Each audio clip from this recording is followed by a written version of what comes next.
Today I want to talk to you about Fatbikes, and I've come to my university parking lot to find a parking lot, call this a parking lot, and I found one. I want to talk about these, and I don't necessarily want to talk too much about their history. I want to talk about what's happening now because no one seems to be talking about it. Specifically, everyone hates Fatbikes because they're being ridden illegally, dangerously, whatever. But the problem is solved. Oh, problem is solved. Oh, okay. But there is also a different problem, which is come from way before Fatbikes, that is still happening, that no one's talking about. Wow, I'm being so mystical and so cryptic. Let's go. So, what are Fatbikes? Fatbikes are a very popular form of e-bike that existed in the Netherlands, became popular around 2023 or so, and very popular among teenagers. The main reason why is that e-bikes, well, they've become ever increasingly more popular and interesting and also cheap and available, but there's rules behind them, right? You can only go a maximum of 25 kilometers per hour. You have to have pedal assist, so you can't have a throttle. But what if you just have a bike which says, fuck it, we will just in the settings allow you to illegally modify it, set the limiter to 45 or 50 kilometers per hour, or a throttle, just switch it on, and then you've got a throttle. It's basically a moped, one of those, where you also need to have a driving license, be 16, have insurance, wear a helmet, all that stuff. You don't have to worry about that with this. Isn't that illegal? You say, yeah, absolutely, it's illegal. A lot of people somehow thought that it wasn't illegal, including the government, to when they were like, oh, we should ban Fatbikes. That's what everyone is wanting, and media, public opinion, whatever. Let's ban Fatbikes. And then there's problems in how you can ban a Fatbike because it's just an e-bike, but like with a slightly different appearance and maybe thicker tires. Oh, thicker tires. Can we ban thick tires on bikes?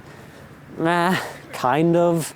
But then you just get manufacturers just circumventing those rules, and the thick tires aren't like a huge part of the identity. They can be a little bit narrower and it's fine. So, what's the solution to tackling something that is illegal? Because it is already illegal to have a bike that goes above 25 kilometers per hour, the motor assisting it and the throttle. You have to enforce those rules. Here's the thing about enforcing rules. The Netherlands doesn't really do it that well, and that's probably a topic for another video. But bikes and e-bikes aren't the only things on cycle paths. There are also, well, the mopeds, which I just pointed to. There are two different categories of mopeds, the ones that go 25 and 45 kilometers per hour. And the 45s, they have to be ridden on the road. They also de facto go 50, but that's a different thing. They have to be on the road. So basically anything and everything that you can find on the cycle path will go a maximum of 25 kilometers per hour, which is great because that's a human speed that everyone can operate at and is not dangerous, because that's the whole topic. I guess I skipped a little bit the problem statement in this video, but the problem is safety, road safety, because people speeding by at those high speeds is just not safe. Let's sit down here. So the police did this thing where they held these big checks to check everyone's Fatbike to be like, hey, is this not illegally modified? And they would do it quite comprehensively. They would ride on it to see can it go above 25 kilometers per hour, check the throttle, do all these things, and you could get a fine of like 320 euros. And from the second time, you could have your bike confiscated, and a decent number of bikes were confiscated. So that suddenly created a bit of a risk, a bit of a consequence for doing it, to which basically no one now illegally rides their bike above 25 kilometers per hour. And how do I say that with such confidence? Because that's quite a big claim. I hung a camera out of my window for like a week or so and got some software where it goes like start point, end point, known distance, number of seconds it takes to pass a frame, that is the speed that they were traveling at, and counted thousands of vehicles, thousands of bikes, mopeds on the cycle path to go, how fast are you going?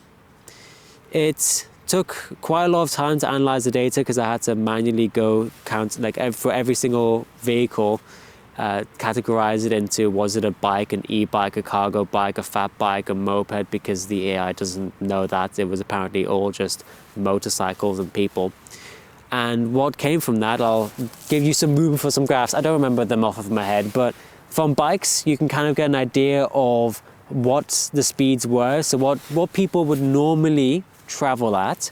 And so I would say that a 25 kilometers an hour limit is quite a good logical sort of definition of, if you exceed that point, that is dangerously fast. Because there is some talk in Amsterdam, for example, of having speed limits on cycle paths of 20 kilometers per hour, but for various reasons I think that's a bit too slow.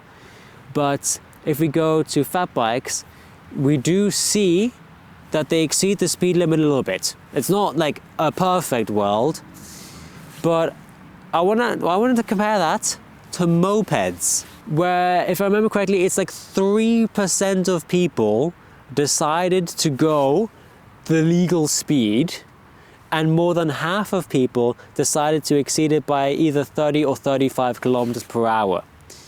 Not exceed by, but went faster than that speed. Basically complete disregard, and those were all the people who were on the cycle path, so not on the road.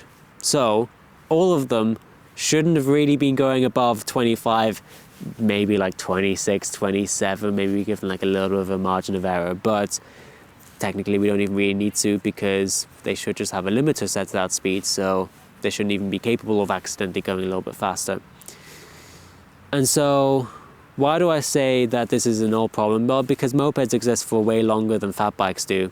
I guess technically fat bikes are also not new, but they're a new trend. They're a new trend.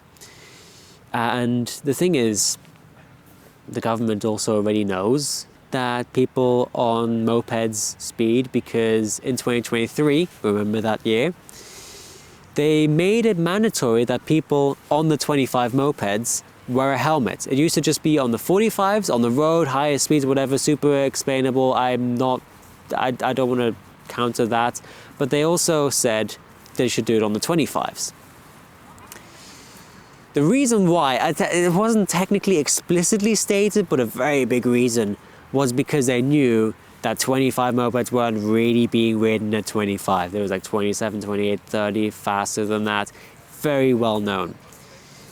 So, because of safety, make them also wear a helmet. That caused a lot of people to transfer or to re-register their 25 moped to a 45 moped, because it's just the same thing. They just modified the limiter. Usually not themselves. Usually you go to a garage and they modify it, so it's not quite the same story as a fat bike where you just do it yourself. But that transitioned more people into getting a yellow number plate registered 45 moped. But I do now see that a lot of people are riding their 25, so the 45 moped illegally on the cycle path. How do I know? Well, months before this was going to be like the original topic for this video, I went and counted, with a camera pointing out of my window, the number plates of the mopeds on the road and on the cycle path. And what I found is that of the blue number plates, so the 25s, basically all of them, by one person who was lost or something, I don't know, was all on the cycle path, as it should have been. 20% of the 45 mopeds rode on the cycle path. And I don't necessarily have data for the speeds that they were going. That's why I later did the whole research that you just saw all the graphs for. But most of them were going too fast. And it's a blatant disregard for the law, similar to how fat bikes, speeding on them was a blatant disregard of the law and safety. But because very little enforcement by the police, due to partially shortages and whatever, and maybe more important things, arguably, to do, maybe not arguably, maybe it isn't that unimportant, that you could often just get away with it. So I guess some closing words to finish this video off. I don't necessarily want to advocate for fat bikes as being the best thing ever, but I do think that they are currently being used a little bit of a scapegoat, given that there are now other newer, older existing problems that are still not being addressed, and they are also very much affecting the safety on cycle paths. This is what happens when you're on campus with people that you know. A big thing to consider though is the permanence of this change, because it currently relies on police enforcement, which isn't necessarily going to stay as strong as it stays now. And I don't really know what a better solution is. I have some ideas, but I'm still trying to talk with a bunch of people, get ideas, get inspired. One might be that motorized vehicles of like 25 kilometers per hour aren't necessary. Like e-bikes, sure, but even anything throttled or that can even potentially go faster than 25 aren't necessary. But then there's still flaws with that. I don't know.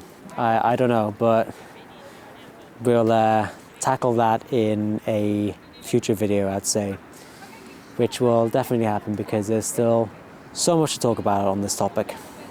I'll see you next time.